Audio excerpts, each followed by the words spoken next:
En principal, Madame la députée de Groux. Merci, Monsieur le Président.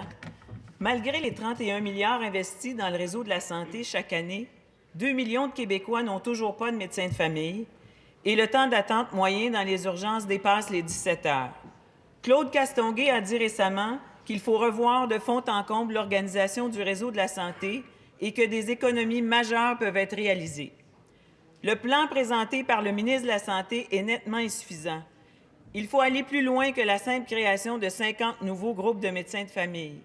En fait, pas un mot sur la révision du financement des omnipraticiens, ni sur la diminution de la bureaucratie.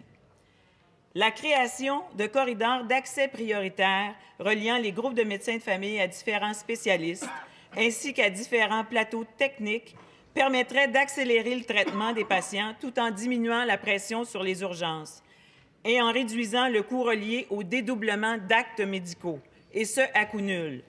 Quelles mesures le ministre entend-il prendre pour... Monsieur le ministre de la Santé.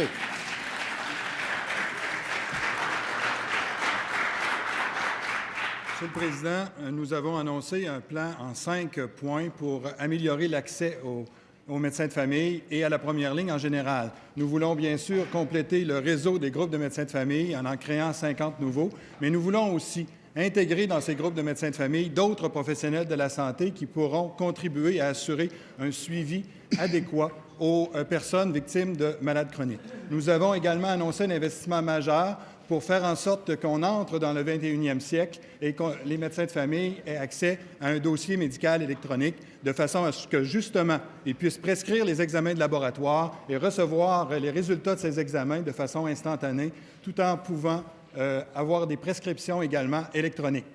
Toutes ces mesures, en plus de l'attraction des jeunes médecins vers la médecine de famille, pourront faire en sorte que le Québec et les citoyens du Québec auront accès à un médecin de famille dans les 4 années qui s'en viennent. Et pour les 2 prochaines années, c'est 750 000 nouveaux citoyens qui auront accès à un médecin de famille. Nous avons également travaillé à ce que la priorité soit donnée à la pratique en cabinet et que, justement, il puisse y avoir des corridors entre les médecins de famille et les spécialistes. En terminant.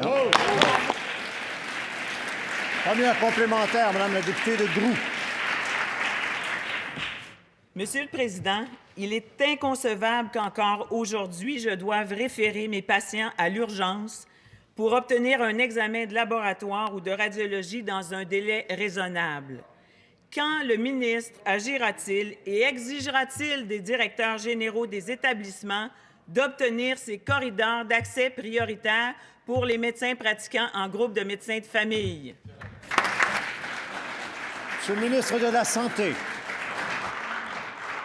Monsieur le Président, les centres de santé et de services sociaux se sont mis à la tâche pour faciliter justement l'accès des médecins de famille à des examens de laboratoire. Et je voudrais vous rappeler que M. Castonguay a appuyé la grande majorité des mesures que nous avons mises en place et que nous nous apprêtons à mettre en place. Et je voudrais rappeler d'ailleurs à cette Chambre et à M. Castonguay que la rémunération mixte chez les médecins de famille existe déjà et que nous allons amplifier la rémunération à capitation, c'est-à-dire inciter les médecins de famille à prendre de plus en plus de patients en se servant de l'outil de la rémunération pour faire en sorte que les médecins de famille soient incités à prendre de nouveaux patients, en plus des mesures des autres professionnels qui nous permettent, qui vont dégager les médecins de famille. Cela nous permettra de réaliser nos objectifs, Monsieur le Président.